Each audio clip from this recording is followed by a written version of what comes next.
मेरे दोस्तों, आज मैं आलू के बारे में चर्चा करूंगा कि आलू क्या है, आलू कैसे पैदा होता है, आलू किस काम आता है, आलू में क्या क्या चीज़ पाई जाती है।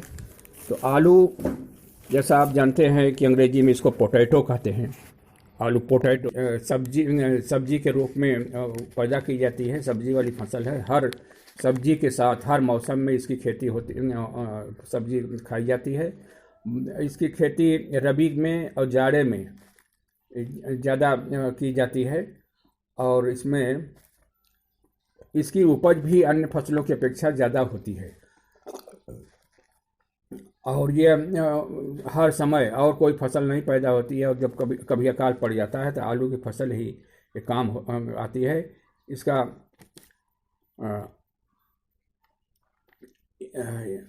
करीब इसमें जो पाया जाता है शुगर का परसेंटेज, इसमें कोलेस्ट्रॉल लगभग 0% पाया जाता है, फैट 1% के करीब पाया जाता है। और 100 ग्राम आलू अगर खाते हैं तो 77 कैलोरी ऊर्जा हमको मिलती है। इसमें कार्बोहाइड्रेट करीब 5% के पाया जाता है और आयरन भी होता है इसमें 4%।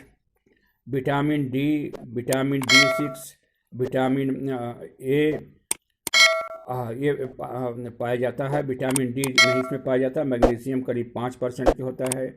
सोडियम होता है 6 मिलीग्राम 100 ग्राम में। शुगर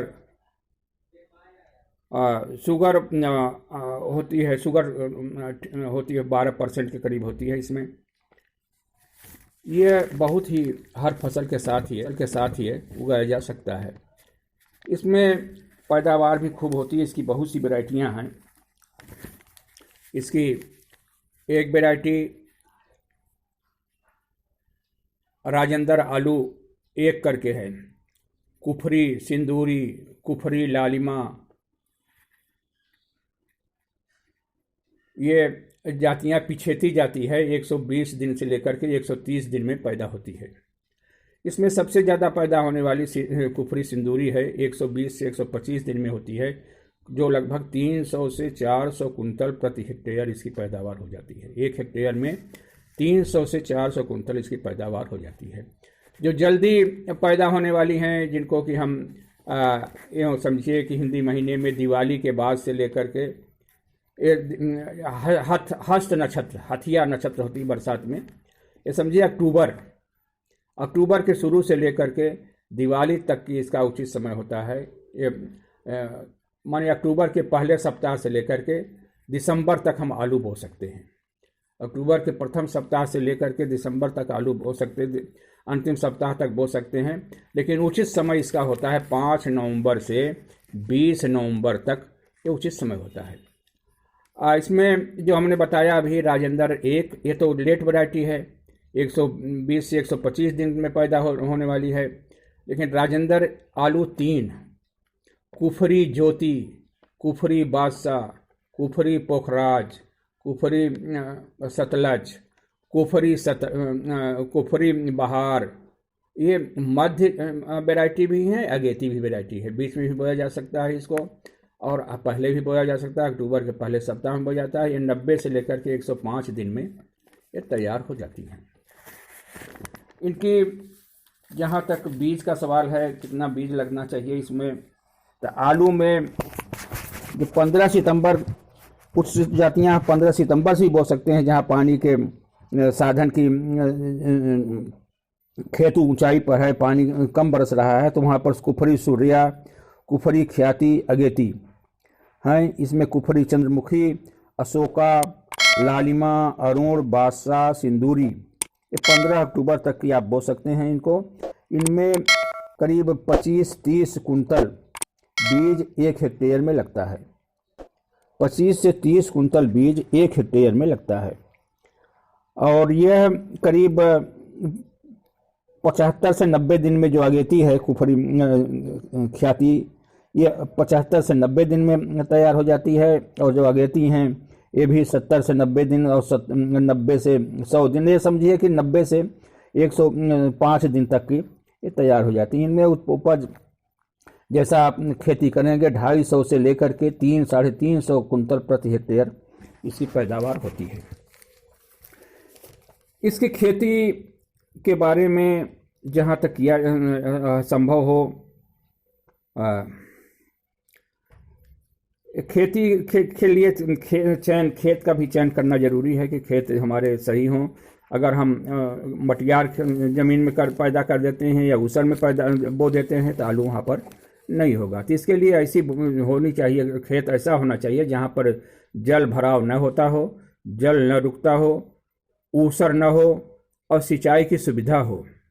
मक्का और धान के खेत में भी आप बो सकते हैं, मक्का के साथ भी इसकी खेती की जा सकती है। धान काटने के बाद जो अगेती धान है, धान कट गया तो धान के खेत में भी हम इसको बो सकते हैं। तो इसके लिए बलुई दोमट हो या दोमट हो, तो ऐसी भूमि जिसमें उपजाऊ हो, ऐसी भूमि में हम इसकी खेती करें, पानी न लगता हो। और इसको खेती को तैयार कैसे करें हम? खेती को तैयार करने के लिए मान लीजिए आप मक्का में बो रहे हैं, मक्का काटने के बाद या धान काटने के बाद तो एक बार इसे मिट्टी पलटने वाले हल से, तवा से अच्छी तरह से इसको जोत देना चाहिए। और इसके बाद जुताई के एक दिन बाद, एक दिन का अंतर करके 3-4 जुताई करनी चाहिए। और 2 बार फिर कल्टीवेटर से जोतना चाहिए। तो इसके बाद मिट्टी पलटने वाले हल के बाद से एक बार हैरो से जोत दीजिए, 2 बार करके 2 बार हैरो से जोत दीजिए, डिस्क हैरो से जिसमें 12 तवे होते हैं। और फिर कल्टीवेटर से जिसमें कि 9 फार होता है, इससे 4 बार आप जोत देंगे, खेत आपका तैयार हो जाएगा। और इसको जोतने के बाद इसको पाटा भी चलाते रहें ताकि नमी उसकी बरकरार रहे। नमी दबी रहती है, नमी ख़त्म नहीं होती। तो नमी वाले खेत में खरपतवार मान लीजिए ज़्यादा है आपका, तो खरपतवार आप जुताई के समय भी हाथ से भी निकाल सकते हैं। पाटा लगा देंगे तो खरपतवार भी ऊपर आ जाएंगे, उसको भी आसानी से निकाल सकते हैं। या खरपतवार के लिए राउंड अप दवा ग्लाइफोसेट 42% का 2.5 मिलीलीटर 1 लीटर पानी में घोल करके जुताई से एक सप्ताह पहले ही खेत में छिड़क दें। घास मारने वाली दवा, घास जलाने वाली दवा जो नॉन सेलेक्टेड होती है, सभी घास को मार देती है। Round up, glyphosate, paraquat 2.5 millilitre 1 litre पानी में घोल करके जुताई से एक सप्ताह पहले खेत में छिड़क दें। और छिड़कने के बाद फिर 1 हफ्ता बाद उसकी जुताई कर दें। जुताई जैसा कि मैंने बताया कि पहली हर जुताई में 1-2 दिन का फ़र्क कर दें और पाटा चलाते रहें ताकि खेत की नमी बरकरार रहे। आलू बोने से पहले भी देख लें कि उसमें नमी है कि नहीं है। फिर इसमें खाद और उर्वरक, कितनी खाद पड़ती है, कितना उर्वरक पड़ता है, ये भी ज़रूरी है। अगर हम अच्छी वैरायटी बो दिए, बढ़िया वैरायटी बो दिए, वैरायटी के हैं जितना हमने बताया वो तो ठीक है, लेकिन इसके अलावा आप अपने ज़िले पर अपने नज़दीकी दुकानदारों से या ज़िले पर DHO होते हैं जहां हार्टिकल्चर का ऑफिस होता है, उद्यान विभाग, वहां के अधिकारी से पूछ करके कि वहां भी कभी कभी अच्छी प्रजातियां आती हैं, या उनसे आप प्रजाति का नाम लेकर के बाज़ार से खरीद सकते हैं। जो भी मिल जाए आपको बाज़ार में वो प्रजाति आप लेकर के ही बो सकते हैं। तो इसमें खाद उर्वरक के लिए जैविक और रासायनिक खाद, ये दोनों देना जरूरी होता है। जैविक खाद से हमारे खेत की उर्वरा शक्ति बनी रहती है। खाद देने का तरीका जैसा होता है कि हम या तो इसमें मिट्टी की जांच करा करके खाद दें। मिट्टी की जांच कराने की सुविधा नहीं है तो हम अंदाज लगा लें, और जो एक बना दिया है, शेड्यूल बना दिया है वैज्ञानिकों ने कि आलू में इतना नाइट्रोजन देना है, इतना फास्फोरस देना है, इतना पोटाश देना है और इतना और चीज़ देना है, इसके हिसाब से दिया जाए। इसमें गोबर या कंपोस्ट या वर्मी कंपोस्ट की 200 कुंटल प्रति हेक्टेयर गोबर की खाद, FIM या कंपोस्ट, नेडअप कंपोस्ट जो भी मिल जाए खली अगर मिल जाती है आपको तो 5 कुंतल खली, खली चाहे रेड़ी की खली हो, अंडी की, सरसों की या नीम की, करंज की, ये खली आप दे सकते हैं। इनको दे करके खेत में अंतिम जुताई के समय इसको खेत में मिला दें। नाइट्रोजन के लिए 150 किलोग्राम नाइट्रोजन,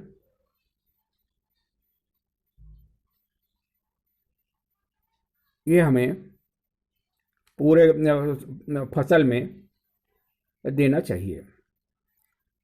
और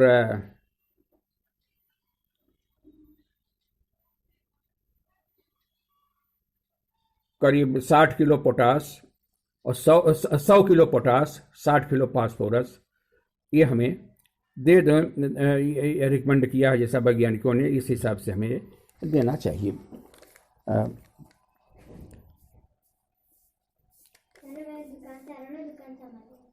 नाइट्रोजन जैसा मैंने बताया 120 किलो, 120 किलो और ज़्यादा उपजाऊ फसल है तो 150 kilogram nitrogen, 80 kilogram 60 kilogram phosphorus और 100 किलोग्राम पोटास ये देना चाहिए। 150 किलोग्राम नाइट्रोजन के लिए आप कैलकुलेट कर लेंगे 330 किलोग्राम यूरिया। यूरिया में आधी यूरिया, 330 किलोग्राम में आधी यूरिया कर लेंगे तो 165 किलोग्राम यूरिया आएगा। करीब 170 किलोग्राम 165 किलोग्राम यूरिया आप उसमें। और फास्फोरस के लिए अगर आप सुपर देते हैं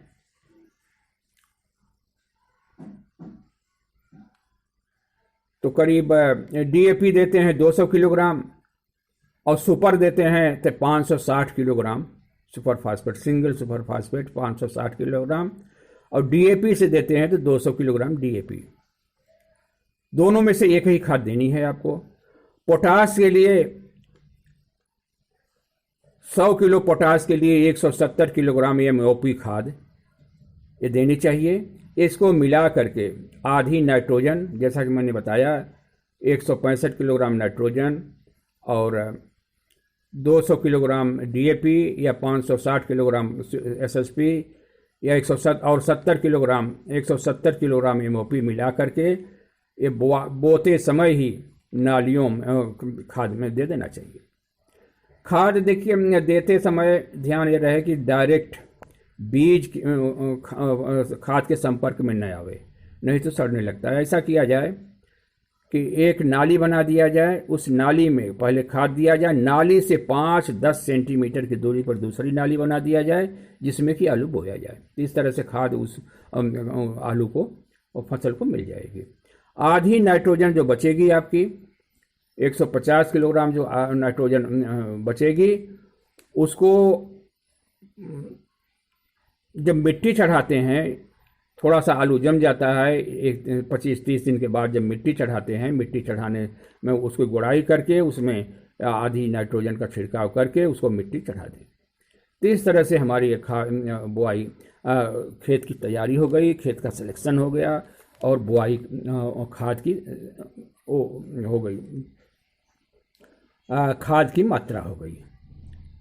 प्रजातियां मैंने पहले ही बता दिया कि कौन कौन सी प्रजाति आपकी अच्छी होती है, जो भी मिल जाए, लेकिन उसको हमें बोना चाहिए। ये बोने से पहले आलू अगर छोटा होता है 100 ग्राम 50 ग्राम का तो ये ज़्यादा अच्छा होता है। अगर बहुत बड़ा आलू है तो उसको काट लेना चाहिए। काटने पर ध्यान देना चाहिए कि जिसमें हर में 1 या 2 उसके कली आँख, जिससे कि उसका जमाव होता है। बोने के लिए बुआई का समय जैसा मैंने बताया अक्टूबर के प्रथम सप्ताह से लेकर के, कुछ वैरायटियां सितंबर में बोई जाती हैं। आलू की 4 फसलें ली जाती हैं, 2 फसलें मैदानी क्षेत्रों में, 2 फसलें पहाड़ी क्षेत्रों में। मैदानी क्षेत्रों में जो फसलें बोई जाती हैं सितंबर में भी बो सकते हैं, बरसात का रुख देख करके। अगर आपके पास सेट है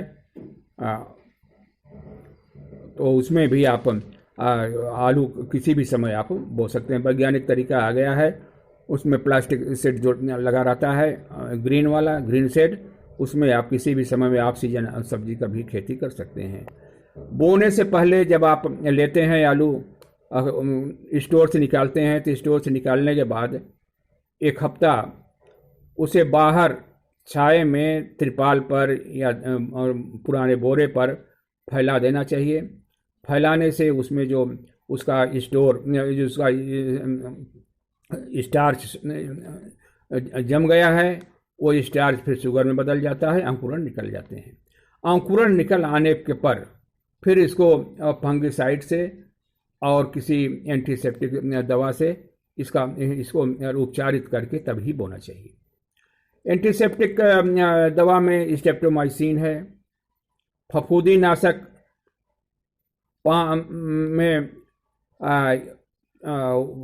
5 ग्राम इमिसान 6, और इसी के साथ एंटीबायोटिक आधा ग्राम स्ट्रेप्टोमाइसिन, स्ट्रेप्टोसाइक्लिन, ये मिला करके घोल बना लें। 15 मिनट तक इसमें आलू को डाल दें और डालने के बाद फिर निकाल कर तिरपाल पर बिछा दें।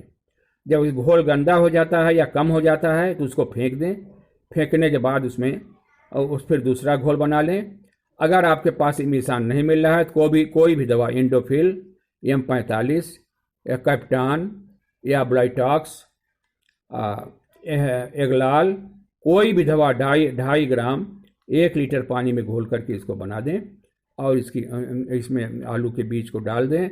आलू के बीज को 15 मिनट के रखने के बाद फिर से निकाल कर छाए में सुखा लें, फिर इसे पोमें, जिससे वो जो और रोग लगने वाले हैं, फंगिसाइड या और रोग लगते हैं, ये कम लगते हैं। बोने का तरीका जो है, आलू के अपने सुविधा अनुसार 40 सेंटीमीटर से 60 सेंटीमीटर की दूरी पर नाली बना लेते हैं। लाइन से लाइन की दूरी होती है 40 से 60 सेंटीमीटर की दूरी पर। इसमें बोते हैं।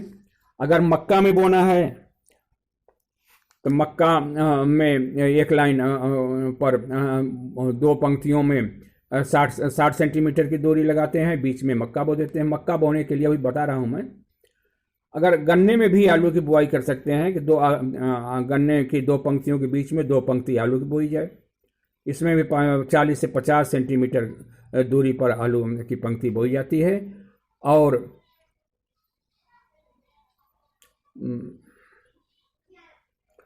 बड़े आलू 20 सेंटीमीटर की दूरी पर और छोटे आलू 15 सेंटीमीटर की दूरी पर बोते हैं। पंक्ति लाइन पौधे से पौधे की दूरी, छोटा आलू है तो लाइन में 15 सेंटीमीटर पर, एक यहाँ रखा है, एक 15 सेंटीमीटर पर, एक 20 सेंटीमीटर पर। बड़ा आलू है तो 20 सेंटीमीटर पर, छोटा है तो 15 सेंटीमीटर पर इसको हम रखते जाते हैं। एक में बोना है तो 2 पर करते हैं।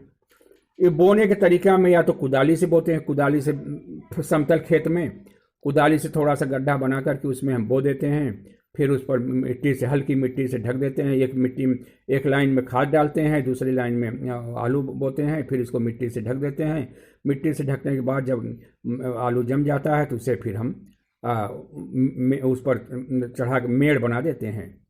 और दूसरा तरीका यह है कि पहले ही उसमें थोड़ा सा एक निशान बना करके उस पर आलू हम रखते जाते हैं, आलू का बीज रखते जाते हैं। उस पर कुदाल से मिट्टी चढ़ा करके और उसको थोड़ा सा थपथपा देते हैं ताकि वो जम जाए उस पर, और आलू उसमें बैठा, हल्की सी मिट्टी चला देते हैं। फिर उसमें बीज जम जाता है, और जब आलू जम जाता है तो उसे फिर गोड़ करके फिर अच्छी तरह से उसकी मिट्टी चढ़ाते हैं। आलू प्लांटर भी आता है, आलू प्लांटर से भी आप बुआई कर सकते हैं। और आलू प्लांटर से बोने के लिए खाद की मात्रा और बीज की मात्रा अलग होती है। और आलू बोने के बाद अगर उसमें मक्का बोना है, मक्का की फसल, रबी की फसल, रबी की मक्का बोना है तो आलू के मेड़ के करीब खुरपी से मक्का का बीज बो देते हैं, जिससे कि हमें दोनों फसल आज प्राप्त हो जाती है, मक्का भी मिल जाती है और आलू भी मिल जाता है। तो इस तरह से हमारी बुआई कंप्लीट हो गई। अब इसके बाद हम फिर दूसरा वीडियो में हम देखेंगे कि आलू की फिर और क्रियाएँ कैसे की जाती हैं जमने के बाद, और उसकी पैदावार कैसे की जाती है, इससे क्या क्या बनाया जा सकता है, इसकी क्या क्या होती है जिसको खाने के काम आती है।